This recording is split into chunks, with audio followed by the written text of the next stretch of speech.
bahwa soal ijazah palsu ini pintu masuk bagi pembongkaran kepalsuan lain yang dilakukan oleh Joko Widodo.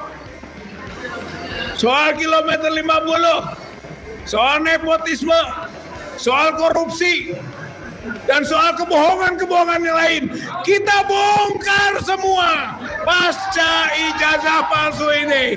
Insya Allah dengan perjuangan bersama kita akan mencapai kemenangan. Kezaliman runtuh, kezaliman dikalahkan, penjajahan. Allahu Akbar, Allahu Akbar, Allahu Akbar.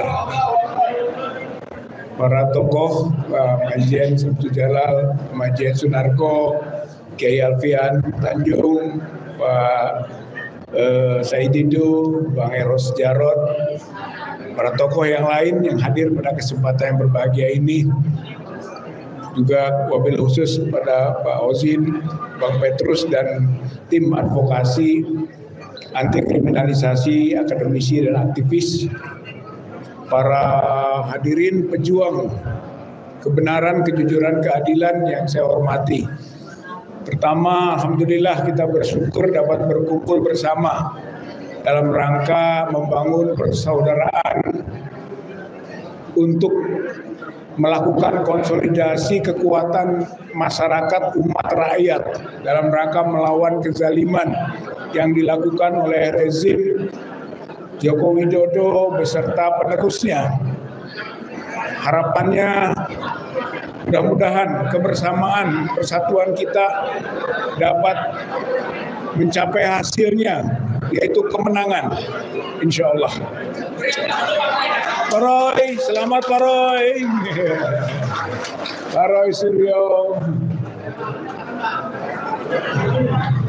Selanjutnya Bapak Ibu yang saya hormati, para pejuang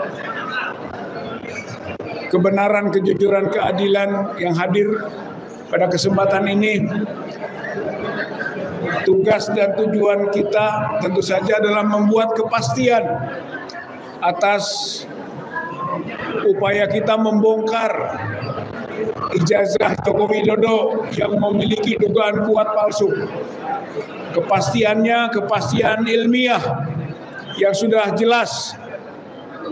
Para pakar, para ahli kita sudah bisa membuktikan bahwa secara ilmiah, secara keilmuan, ijazah Joko Widodo itu memiliki kejanggalan atas keasliannya, atau kita bisa memiliki keyakinan bahwa itu adalah palsu berdasarkan kepastian ilmiah. Yang kedua, kepastian sosial. Masyarakat ini secara mayoritas sudah meyakini bahwa ijazah Joko Widodo itu palsu. Berbeda ketika awal berangkat. Ketika awal berangkat itu meyakini itu asli. Hanya sedikit yang menganggap palsu. Sekarang sudah terbalik, saudara-saudara sekalian. Jadi yang meyakini palsu sudah sangat besar sekali. Justru sekarang adalah Joko Widodo harus membuktikan ijazahnya asli. Dan itu tidak akan bisa dia buktikan. Yang ketiga adalah kepastian global. Urusan dugaan ijazah palsu Joko Widodo ini sudah mengglobal. Sudah dalam skala dunia. Dunia sudah tahu tentang status ijazah Joko Widodo itu. Tinggal satu lagi sebenarnya, kepastian hukum. Dan kepastian hukum ini sedang bergerak. Melalui Bareskrim kita berupaya agar pasal-pasal yang diadukan bisa terbukti. Pemalsuan, menyuruh pemalsu, memalsukan, menyuruh memalsukan,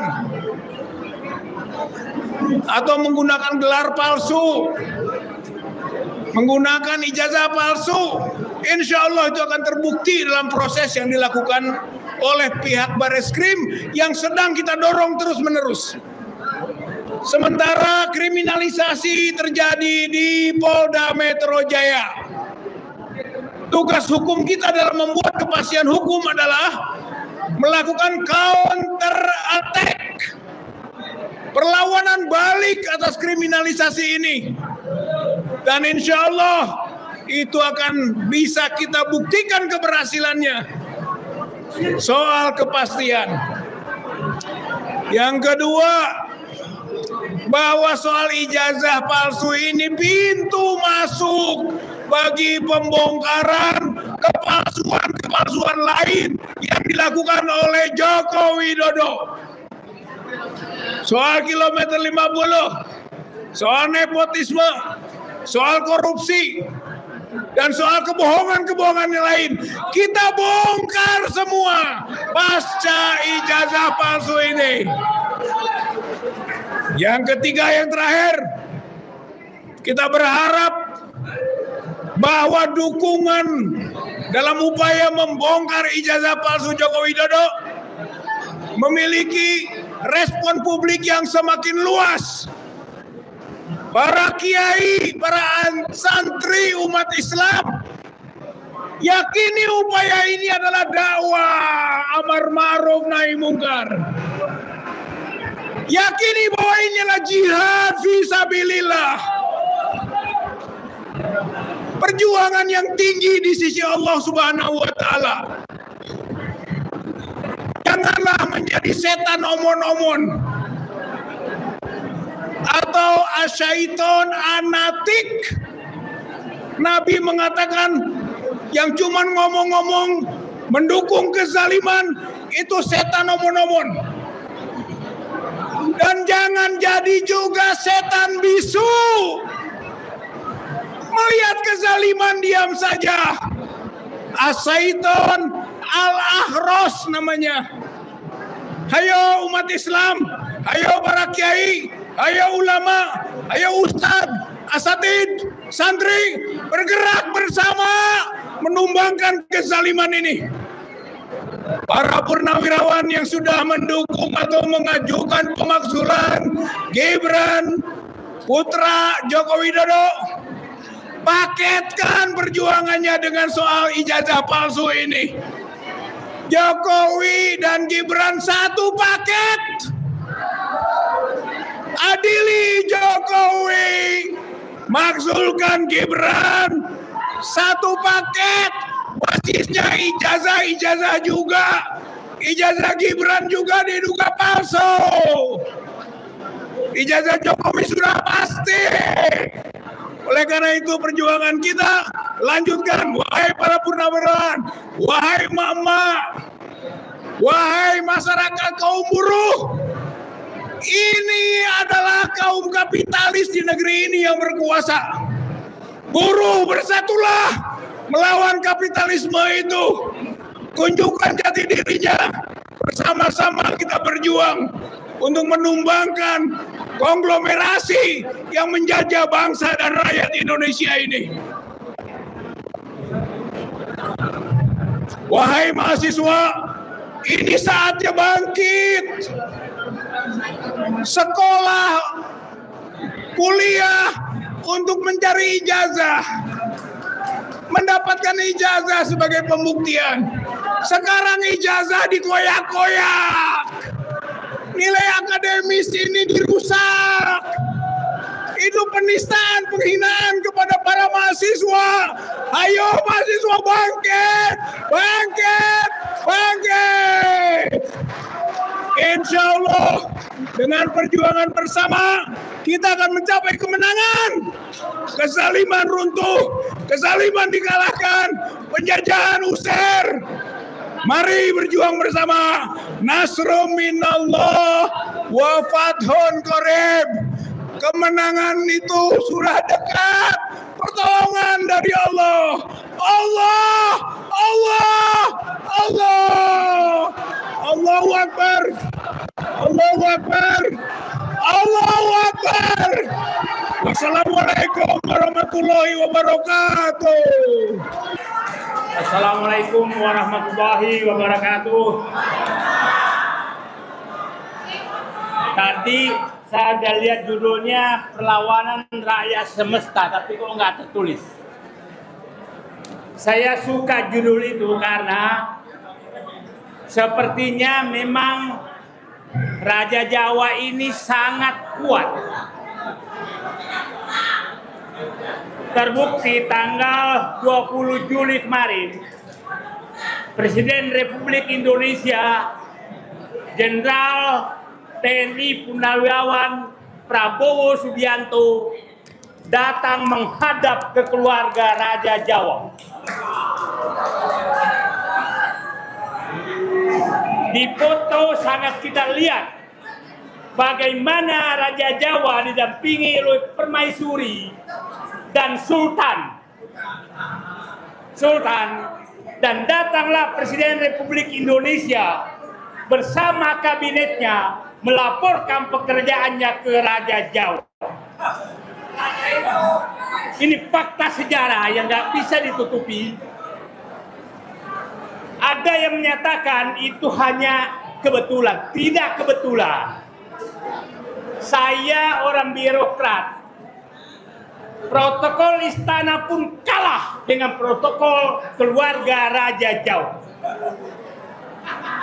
Secara protokoler tidak boleh wakil presiden menghadap wakil. Tidak boleh.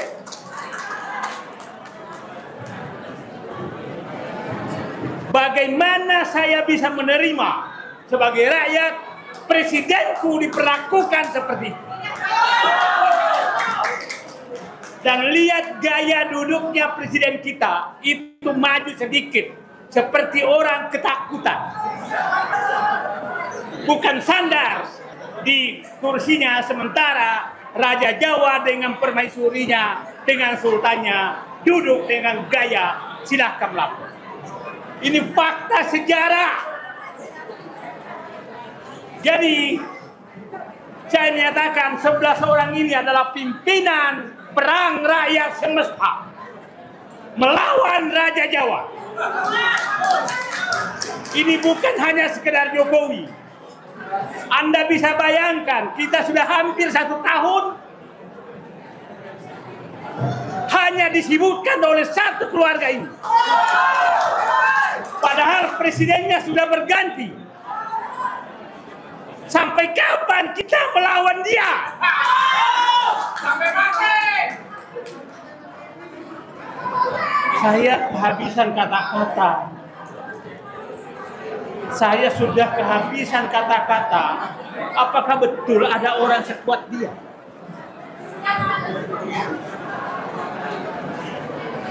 Apakah kita harus semua jadi martir saja demi keselamatan negeri ini?